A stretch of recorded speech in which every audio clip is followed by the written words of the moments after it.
No threats coming from anyone can have a positive impact on normalization processes. This is simply a theoretical answer to a practical question. Theoretical because it's a law of nature.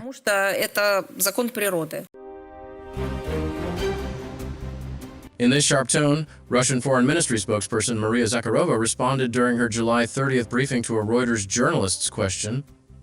The question asked how she would comment on U.S. President Donald Trump's fresh ultimatum to Russia, particularly the 10 to 12-day deadline to end hostilities and the threat of secondary sanctions against Russia and its trading partners. She emphasized that the Kremlin had already reacted. In general, a response has already been issued by the administration of the President of the Russian Federation. It was stated that our country has taken note of the statement voiced from Washington.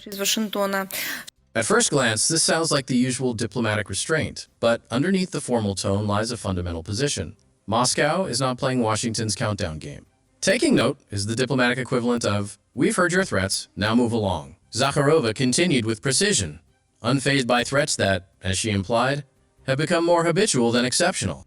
As for the threat of secondary sanctions, we comment on this topic every day. Foreign Minister of the Russian Federation Lavrov spoke about it in detail during his press conference following the SCO Foreign Ministers' Council on July 15th this year. On the issue of secondary, tertiary, and other sanctions, we speak at every briefing.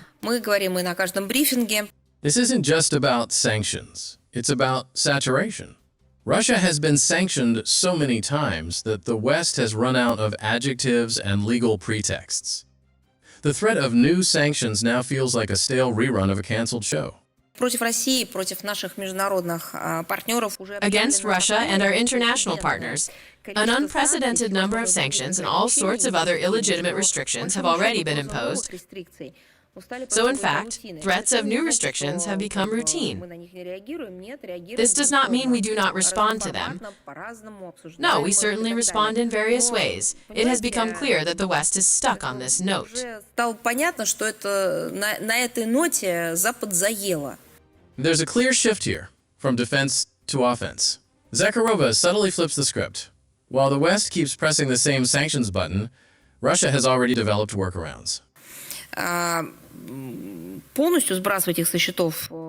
We cannot completely disregard them due to the peculiarities of the modern global economic system.